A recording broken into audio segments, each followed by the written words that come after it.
Hi, this is Greg Regan, President of the Transportation Trades Department, AFL-CIO, with our latest installment of the Bill Delivers video series. Today, we are fortunate to be joined by Congressman Brian Fitzpatrick from Pennsylvania's 1st Congressional District. Brian, thanks for joining us. My pleasure, Greg. Thanks for having me. So you were one of unfortunately a handful of Republicans who supported this bill when it went to the House. So why don't you start off by telling me why you decided to support this legislation and what it meant for your constituents in the 1st District in Pennsylvania? Yeah, thanks, Greg. I mean, it was a bill that we hatched together in a bipartisan manner. This project started in April of last year. Myself, Joe Manchin, a bipartisan contingent of both House members, Senate members, and governors met both in person and virtually at Governor Hogan's residence in Annapolis. We scoped out infrastructure. We saw how divided our country was. And we said, this is something we can get done. Infrastructure is historically the most bipartisan issue there is. It checks all boxes. It's an economic issue. It's a jobs issue. It's an environmental issue when it comes to subterraneous water piping. It's a national security issue when it comes to the IT infrastructure and the electrical grid. It's important across the board. And moreover, China is spending 10 times as a percent of their GDP on infrastructure than we are. China spent more money on infrastructure outside of China last year than the total price tag of this bill. So, so it's a competitiveness issue as well. So we wanted to come together and get something done. Everybody talks about, Infrastructure Week for the past how many years. We wanted to get it done, and we came together. It was not pretty. It took a lot of work, a lot of compromise, but that's what our country's about. We're about compromise and getting to yes, and we were able to get to yes here with a once-in-a-generation investment in infrastructure. Yeah, I think that's an important point. I mean, I think we have every single president, every single administration, and every congressional leader has talked about the need to invest in our infrastructure going back decades now. And I thought certainly as we were coming out of the pandemic and seeing the opportunity and really the pandemic laid bare where the problems were and where the faults were with our infrastructure law, and it could not have come at a more timely moment for all of us, whether it be with the supply chain concerns on the freight shipping side, or whether it be on crumbling transit systems and our need to invest in passenger rail. So can you talk about a little bit specifically about what in Philadelphia and what in your district this will mean? Sure. Yeah. Before the IIJA, Pennsylvania had over $9 billion in annual unmet needs across our state maintained infrastructure system. In fact, the last time it was graded in 2018, the American Society of Civil Engineers assigned our home state, Pennsylvania's infrastructure, at an abysmal C- grade. So what this bill will do specifically for Pennsylvania, Pennsylvania will get roughly $18 billion in essential funding to rebuild our infrastructure and create new jobs. So that's it'll be roughly $11 billion for highways and roads, about just under $3 billion in public transit. Very, very important for lower income people that are trying to get access to their workplaces in different parts of the region. Close to $2 billion for bridge replacement and repair, which is incredibly important as well because our bridges are structurally deficient in many areas. And approaching $2 billion in improving our water and wastewater systems. So across the board, I mean, it's an investment. And anytime we spend money, the question is always, is it an expense or an investment? Infrastructure is an investment across the board. And that's why I was proud not just to see it pass, but to play a pivotal role as the co-lead of the problem solvers to get our 13 Republicans to overcome that defection from the squad on the left who voted against it. Well, and it is, to your point, it is a bipartisan issue.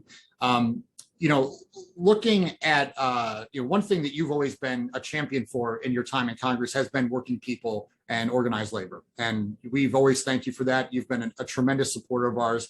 And you've always understood the direct connection between investment, as you said, investment in infrastructure and the jobs it creates and the good middle class jobs it creates throughout this country. What do you see directly? I mean, obviously in the short term, we're going to see a lot more investment in construction jobs and the built out infrastructure, but even longer terms in terms of operational jobs, how do you see that benefiting the country broadly, but also your district? Yeah, so phase one obviously was to get the money passed and get it appropriated and authorized. Now comes phase two, which is the execution phase. So much of the argument for infrastructure is about safety. Mhm. Phase two, and making sure that these are union jobs, is also goes directly to the issue of safety, because union construction, union work is higher quality, higher caliber.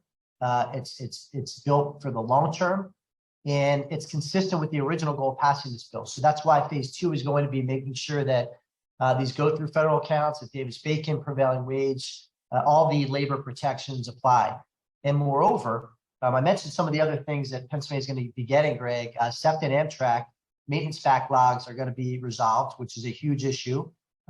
Checking all those boxes. PFAS remediation, a huge issue in my district with Warminster and Willow Grove. The Delaware River Basin wildlife restoration, blocked railroad crossings, big issue in my district, and it's also a public safety issue when it comes to ambulances and fire trucks being able to get to where they want to go. And airport noise reduction. So there's a lot of good in this, Greg. And quite frankly, I mean, when you compare the amount of money that was in this bill to what China spends, it's still not enough.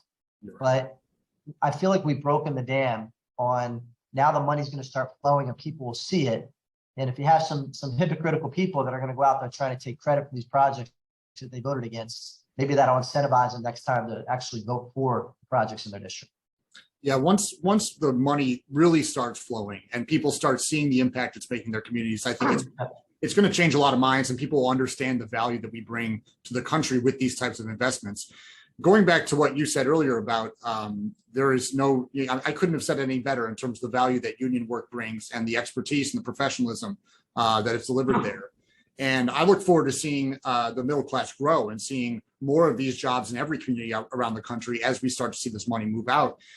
What role do you see yourself playing as this starts to move forward during the implementation process? I know that, obviously the appropriations process and sustaining the investments is going to be very important. But beyond that, I mean, Congress has a really important oversight role to play, and you're in a very important position at TNI and as a leader in the Republican Party to really drive to make sure that this is going out the right way. Yeah, no, we want to make sure that, when these projects are being performed and conducted, that they're of the highest caliber materials, highest caliber of labor and skill, with certified workers, trained workers, workers that are being taken care of. Because if you're not taking care of your workers, the workers aren't going to take care of the work and the projects that they're working on.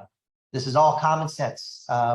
If we're going to rebuild America, it's got to be the highest caliber, and it's got to be local. We have an issue, Greg, in our own districts where some of the work is labor and some isn't. And, steel beams, for example, the iron workers have been left out. How does that make any sense, right? I mean, you're talking about the structural integrity of massive warehousing that's going to be coming in. Why in the world would you not want union labor across the board? It goes all the way back, not to draw a crazy analogy, Greg, but if you look at the history of the Titanic and why it sank, you can trace it back to this. Right? They were overextended. They were using unskilled labor. They were using shoddy bolts to kind of keep the bottom of the ship together. And that's what caused the Titanic to sink, right? Somebody trying to cut corners rather than, using the highest quality material and labor to make sure you get the job done right. Well, I might steal that from you because I hadn't heard that analogy before. Look at the history of the sinking the Titanic, and you'll learn about the ship manufacturer, they were based in Belfast, and the cruise lines, and they were building 3 ships at the time, and they were overextended. So they started cutting corners, both on the labor side and the material side, which directly led, because when it hit the iceberg, it busted all those seams. The iceberg itself didn't punch a hole in the bottom of the ship. It busted those brittle plugs that were holding everything together on the bottom. That wouldn't have happened if they were using pure steel rather than wrought iron to try to cut corners. Well, the apprenticeship programs that the building trades unions run are the second largest job training organization in the country after the U.S. military. And that job training makes sure that the work is being done is of the best quality. It's going to be the most efficient. It's going to deliver the best results for this country. Yep. So look, I look forward to being a partner with you as we move forward and trying to make sure this is done the right way and that we deliver both on the promise of infrastructure investments, but also on the job creation opportunities and the good job creation opportunities that we have that we've produced with this legislation. So I thank you again for joining us and for all of your support. And I look forward to working with you moving forward. You got it, Greg. And it's important for everyone to know the fight is not over. I mean, that bill being passed is huge, but we need to be reauthorizing, reappropriating the money every year for 5 years. A lot of people can try to play shenanigans with that. And also to make sure that we're ensuring that labor protections are enshrined here. It's very, very important because, by the way, it's not always a safety issue. I mean, take your pick as to why that's the right thing to do. In the instance that I mentioned in my own district, the union employer would hire local people that are contributing back to the local economy. The non-union contractor is going to bring people in from out of state. So it's just, it's mind-boggling to think why people would cut corners on any part of a project. And now we have to be very vigilant in the execution phase as we roll out this bill that was hard-fought victory for unions and for our country, quite frankly, to make sure that we rebuild America. We have to do it. Well, I look forward to standing arm in arm with you to make that happen, both in terms of continuing to make sure the funding goes out, but also to make sure that it's done the right way. And I thank you for your partnership, and I look forward to getting to work. You bet. Thanks. All right. Thanks, Brian. That's right.